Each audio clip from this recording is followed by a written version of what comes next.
Praise the Lord. യെശയ്യാ പ്രവചനം 66 അധ്യായത്തിൻ്റെ 13 വാക്യം. അമ്മ ആശ്വസിപ്പിക്കുന്നത് പോലെ ഞാൻ നിങ്ങളെ ആശ്വസിപ്പിക്കും. അനുഗ്രഹിക്കപ്പെട്ട ഒരു വചനം. പലപ്പോഴും നമ്മൾ വായിക്കുകയും പാടുകയും പ്രാർത്ഥിക്കുകയും ഒക്കെ ചെയ്യുന്ന ഒരു വചനമാണ്. നമുക്ക് വളരെ സുപരിചിതമാണ്. എപ്പോഴെങ്കിലും നമ്മൾ ചിന്തിച്ചിട്ടുണ്ടോ, അമ്മയുടെ ആശ്വാസം അപ്പൻ്റെ ആശ്വാസത്തെക്കാൾ എത്രത്തോളം വിശേഷപ്പെട്ടതാണ്?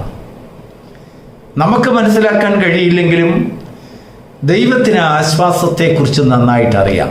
കാരണം ദൈവമാണ് അമ്മയെയും കുഞ്ഞുങ്ങളെയും സൃഷ്ടിച്ചത്. അമ്മയ്ക്കും കുഞ്ഞുങ്ങൾക്കും തമ്മിലുള്ളതായ ബന്ധത്തിൻ്റെ ആഴത്തെ തിരിച്ചറിയുന്നത് ദൈവം മാത്രമാണ്. അപ്പോൾ മനുഷ്യന് വേണ്ടി ദൈവം വച്ചിരിക്കുന്ന ആശ്വാസം അവൻ്റെ സങ്കടത്തിലും അവൻ്റെ പ്രയാസത്തിലും അവൻ്റെ ദുഃഖത്തിലും അവൻ്റെ ആവലാതിയിലും അവൻ്റെ വേദനയിലും അവൻ്റെ ആവശ്യങ്ങളിലും അവൻ്റെ കണ്ണുനീരിലുമൊക്കെ ഒരമ്മയുടെ ആശ്വാസത്തെക്കാൾ വലുത് മനുഷ്യൻ ഒന്നുമില്ല എന്ന് ദൈവത്തിന് മാത്രം അറിയാം.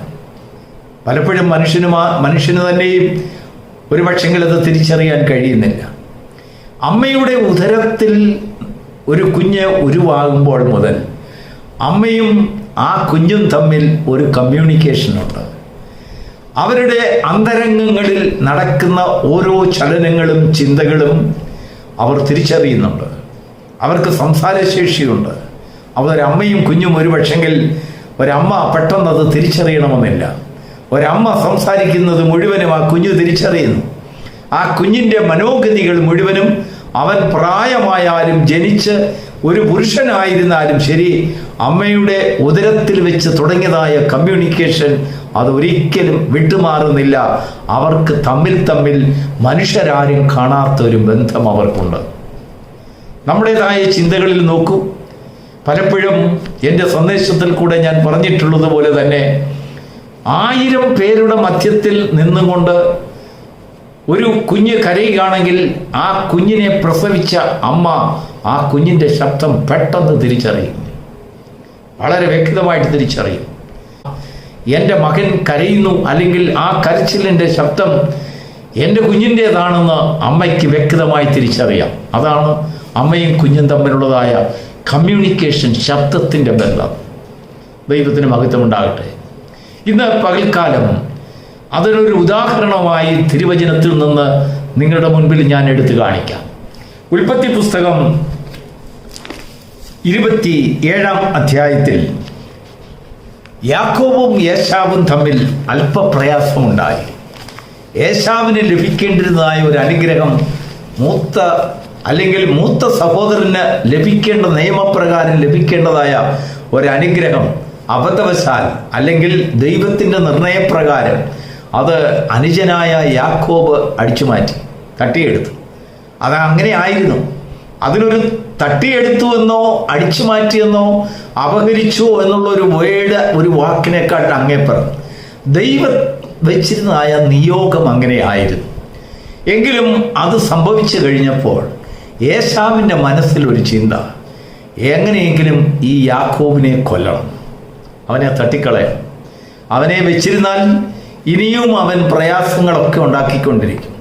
എനിക്ക് ലഭിക്കേണ്ടതായ ഒരുപാട് അനുഗ്രഹങ്ങളൊക്കെ ഇവൻ തട്ടിയെടുത്തുകൊണ്ട് പോകുമെന്ന് ഏശാവിന് നന്നായിട്ട് മനസ്സിലായി. അതുകൊണ്ട് അവൻ്റെ മനസ്സിൽ ചിന്തിച്ചു, ഇവനെ കൊല്ലണം. ദൈവത്തിന് മഹത്വം ഉണ്ടാകട്ടെ. എന്നാൽ ഇവനെ കൊന്നുകളയണമെന്നുള്ളതായ ചിന്ത അവനിൽ ഉരുവായപ്പോൾ തന്നെ അവൻ സംസാരിക്കാതെ അവൻ്റെ അമ്മയ്ക്ക് അത് മനസ്സിലായി. വായിക്കാൻ നമുക്ക് ഉൽപ്പത്തി പുസ്തകം 27 അധ്യായത്തിൻ്റെ 41 വാക്യത്തിൽ ഇങ്ങനെ വായിക്കുന്നു. തൻ്റെ അപ്പൻ യാക്കോബിനെ അനുഗ്രഹിച്ച അനുഗ്രഹം നിമിത്തം ഏശാവ് അവനെ ദ്വേഷിച്ചു. അപ്പനെക്കുറിച്ച് ദുഃഖിക്കുന്ന കാലം അടുത്തിരിക്കുന്നതിനാൽ അപ്പോൾ ഞാൻ എൻ്റെ സഹോദരനായ യാക്കോബിനെ കൊല്ലും എന്ന് അവൻ തൻ്റെ ഹൃദയത്തിൽ സംസാരിച്ചു. മനുഷ്യരോട് ആരോടും അവൻ പറഞ്ഞില്ല. അവൻ്റെ മനസ്സിൽ ചിന്തിച്ചു. പറഞ്ഞത്, ഈ ഒരു സാഹചര്യം തക്കതായ ഒരു സമയമാണ്, അപ്പനെക്കുറിച്ച് ദുഃഖിക്കാനുള്ളതായ ഒരു കാലം അടുത്തു വരുന്നു, എല്ലാവരും അന്നേരം വീട്ടിൽ കാണും. ആ സമയത്ത് ബഹളം കേട്ടാലൊന്നും ആരും വലുതായിട്ട് അറിയില്ല. കാരണം കരച്ചിലും വലിയ വലിയ നിലവിളികളും ഒക്കെ നടക്കുന്ന സമയമാണല്ലോ.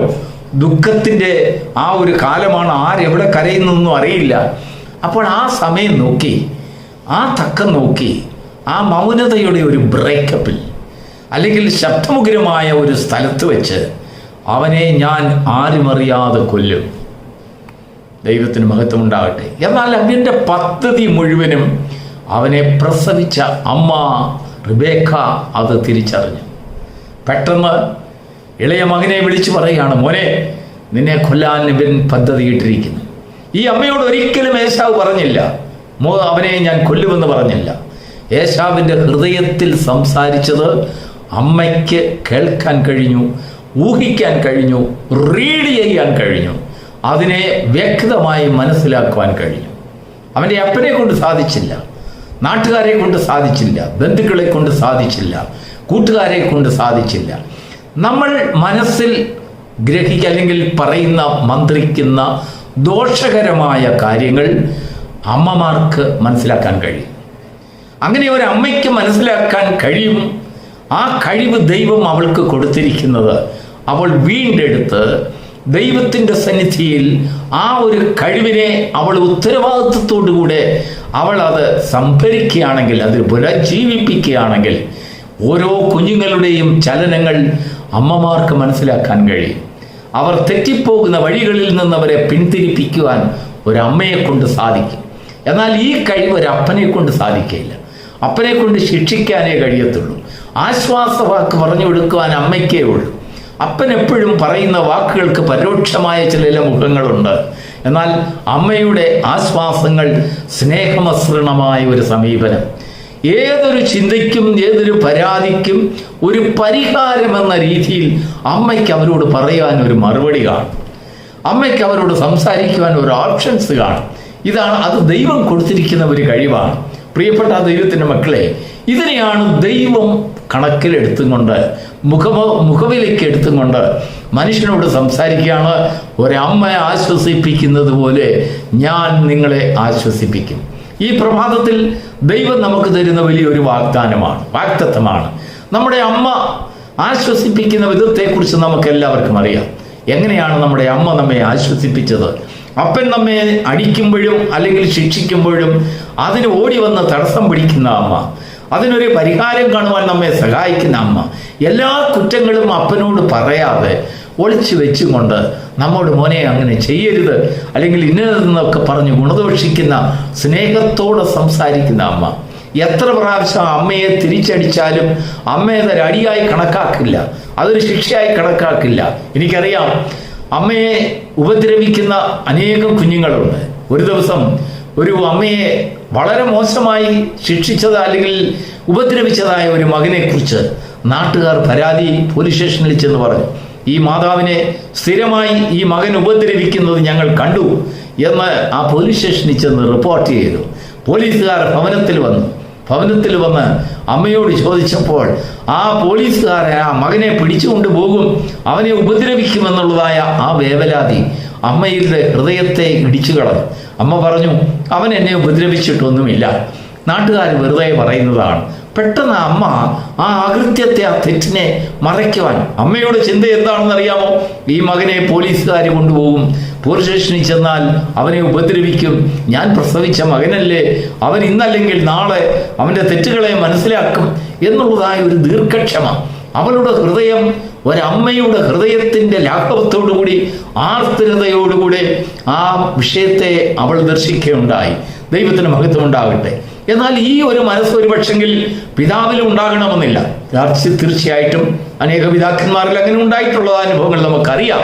എങ്കിലും ദൈവം വെച്ചിട്ടുള്ളതായ ആർദ്രതാ മനോഭാവം ഒരമ്മയിൽ മാത്രം പ്രകടമാകുന്ന കാര്യമാണ്.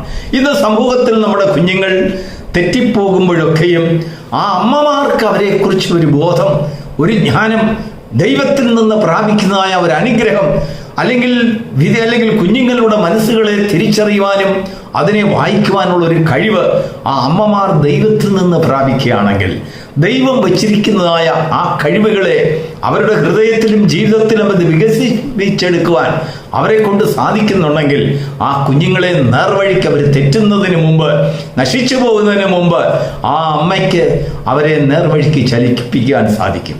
അവരെ രക്ഷയുടെ അനുഭവത്തിലേക്ക് കൊണ്ടുവരാൻ കഴിക്കും. പക്ഷെങ്കിൽ ഈ ജ്ഞാനം ദൈവത്തിൽ നിന്ന് കിട്ടുന്ന ജ്ഞാനമാണ്. ഒരമ്മയ്ക്ക് പ്രകൃതിദത്തമായി ഈ ഒരു അനുഗ്രഹം അവർക്കുണ്ടെങ്കിലും ദൈവത്തിൽ നിന്നുള്ളതായ ഒരു അനുഗ്രഹവും ദൈവത്തോടുള്ളതായ ഒരു ബന്ധവും ആ അമ്മയും ദൈവവുമായിട്ടൊരു ബന്ധം ഉണ്ടെങ്കിൽ മാത്രമേ ആ കഴിവിനെയും അല്ലെങ്കിൽ ആ ചാരുതയെയും വികസിപ്പിച്ചെടുക്കുവാൻ അവളെ കൊണ്ട് സാധിക്കുകയുള്ളൂ. ഇന്ന് പകൽക്കാലം ദൈവത്തിൻ്റെ ആത്മാവ് അമ്മമാരോട് പറയുന്ന ഒരു ഉപദേശം, നിന്റെ കുഞ്ഞുങ്ങളെ തിരിച്ചറിയുവാൻ ദൈവം നിനക്ക് ജ്ഞാനം തന്നിട്ടുണ്ട്. ജന്മനാൾ നിനക്കൊരു കഴിവുണ്ട്. നിനക്ക് കുഞ്ഞിനെ തന്നപ്പോൾ ആ കുഞ്ഞിനെ വളർത്തുവാനും നീതിപാതയിലേക്ക് നയിക്കുവാനുമുള്ളതായ ആ ഒരു ജന്മനാലുള്ള ഒരു അനുഗ്രഹം നിന്നിലുണ്ട്. പക്ഷെങ്കിൽ പല കാരണങ്ങളാൽ അത് പലപ്പോഴും മറഞ്ഞു കിടക്കുകയാണ്. അത് അഫലമായി തീരുന്നു, അത് നിർജീവമായിരിക്കുകയാണ്. എന്നാൽ നീ ദൈവത്തിന്റെ സന്നിധിയിൽ കടന്നു വരുമ്പോൾ ആ കഴിവിനെ കുറിച്ചുള്ള ഒരു ബോധ്യം നമ്മുടെ ഹൃദയത്തിൽ കടന്നു വരുമ്പോൾ ദൈവം നിനക്ക് വലിയൊരു കൃപ തരും. കുഞ്ഞുങ്ങളുടെ കാര്യത്തിൽ കുഞ്ഞുങ്ങളോട് പറയുവാൻ ഒരു സന്ദേശമുണ്ട്. നിന്റെ അമ്മ നിനക്ക് തരുന്ന ആശ്വാസം പോലെ ലോകത്തിൽ ആർക്കും തരുവാൻ കഴിയില്ല. ഈ കഴിവിനെ അല്ലെങ്കിൽ ആ അമ്മയുടെ ആശ്വാസത്തിന്റെ ആഴത്തെ മനസ്സിലാക്കിക്കൊണ്ട് ദൈവം പറയാണ്, ദൈവവചനം നമ്മോട് പറയുന്ന ഇതിന് അങ്ങേപ്പുറത്ത് വേറൊരു വാക്തത്വമുണ്ട്. ഒരമ്മ മറന്നാലും പെറ്റമ്മ മറന്നാലും ഞാൻ നിന്നെ മറക്കുകയില്ല. ദൈവം ഒരു പടിയുടെ മുന്നോട്ട് പോയി. ഈ ലോകത്തിലെ അമ്മമാർക്ക് കുഞ്ഞുങ്ങൾക്ക് കൊടുക്കുവാൻ ഒരു ആർദ്രത, ഒരു മനസ്സ് അല്ലെങ്കിൽ ഒരു ആശ്വാസ വാക്കുണ്ടെങ്കിൽ ദൈവത്തിൻ്റെ അതിന് അങ്ങേപ്പുറത്തൊരു വാക്കുണ്ട്. നിനക്ക് ദൈവം തന്ന മാതാവ് അല്ലെങ്കിൽ നിന്നെ പ്രസവിച്ച അമ്മ നിന്നെ ഉപേക്ഷിച്ച് കളഞ്ഞാലും ഞാൻ നിന്നെ ഉപേക്ഷിക്കുകയില്ല. Praise the Lord. ദൈവത്തിൻ്റെ മഹത്തായ വാഗ്ദത്തത്തിലേക്ക് കടന്നു വരുമ്പോൾ അമ്മ നമ്മളോട് കരുണ കാണിക്കാതിരുന്നാലും നമുക്ക് വേണ്ടി ഒരമ്മ സ്വർഗത്തിൽ ജീവിക്കുന്നു. ആ അമ്മയോളം വലിയ അമ്മ ലോകത്തിൽ ആരുമില്ല. ആ അമ്മയാണ് സകലത്തെയും സൃഷ്ടിച്ചത്. സകല അമ്മമാർക്കും മാതാവ് അല്ലെങ്കിൽ പിതാവായി സൃഷ്ടാവായിരിക്കുന്നവൻ ആ അമ്മമാരുടെ ഹൃദയത്തെ ഭരിക്കുന്ന വേറൊരു വലിയൊരു ആർദ്രതാ മനോഭാവം ആ ദൈവത്തിലുണ്ട്. ആ ദൈവത്തിൽ നമുക്കായി സംഗ്രഹിച്ചു വച്ചിരിക്കുന്ന കരുണയുടെ മുഖത്തെ കാണുവാൻ ഈ പ്രഭാതം നിനക്ക് സഹായിക്കപ്പെടുന്നുണ്ടെങ്കിൽ നിന്റെ ജീവിതത്തിൽ ഒരു പ്രകാശനം കാണും. നിന്റെ കുഞ്ഞുങ്ങളെക്കുറിച്ചൊരു വലിയൊരു വെളിപ്പാടും ദർശനവും നിനക്കുണ്ടാകും. ഒരമ്മയെക്കുറിച്ചുള്ളതായ വലിയൊരു കാഴ്ചപ്പാട് നിന്റെ മനസ്സിലുണ്ടാകും. അമ്മയും മക്കളും തമ്മിലൊരു ബന്ധം, ആ ബന്ധം ഈ ലോകത്തിൽ മാത്രമല്ല, അങ്ങ് സൃഷ്ടാവിലേക്ക്, സർവശക്തനായ ദൈവത്തിങ്കിലേക്ക് നമ്മെ കൊണ്ട് നയിക്കുന്നു. അങ്ങനെ മനുഷ്യജാതിയിൽ നിന്ന് സങ്കടം അകലുവാൻ, ദുഃഖങ്ങൾ അകലുവാൻ, ഏത് ദുഃഖത്തിൻ്റെയും കണ്ണുനീരിൻ്റെയും പാതയിൽ കൂടെ കടക്കുമ്പോൾ ഒരമ്മയുടെ വേഷമണിഞ്ഞുകൊണ്ട്, ഒരമ്മയുടെ വാക്കുകൾ എടുത്തുകൊണ്ട്, ഒരമ്മയുടെ ഹൃദയത്തിൻ്റെ ഉടയവനായി സർവശക്തന് മുൻപിൽ വെളിപ്പെടുമ്പോൾ അവൻ പറയാണ്, അമ്മയെ ആശ്വസിപ്പിക്കുന്നത് പോലെ ഞാൻ നിങ്ങളെ ആശ്വസിപ്പിക്കും. Praise the Lord. ആ ആശ്വാസത്തിന് എത്ര മാധുര്യമാണ്, ആ ആശ്വാസത്തിൽ പ്രത്യാശയുണ്ട്. ഇത് നമുക്ക് ജന്മം തന്നതായ അമ്മമാർക്ക് നമ്മളോട് കാണിക്കുന്ന ദയയ്ക്ക് ഒരു പരിമിതി ഉണ്ടെങ്കിൽ സർവശക്തനായ ദൈവത്തിൻ്റെ മുൻപിൽ പരിമിതികളില്ല. അവൻ വളരെ ഹൃദയാംഗമായി നമ്മെ സ്നേഹിക്കുകയും രക്ഷിക്കുകയും ഉയർത്തുകയും അനുഗ്രഹിക്കുകയും ചെയ്യുന്ന ദൈവമാക്കിയാൽ ആ ദൈവത്തിങ്കിലേക്കുള്ളതായ ഒരു കാഴ്ചപ്പാട് ഈ പ്രഭാതത്തിൽ വചനം മുഖേനയായി നമുക്ക് ദൈവം നൽകുമാറാകട്ടെ. God bless you.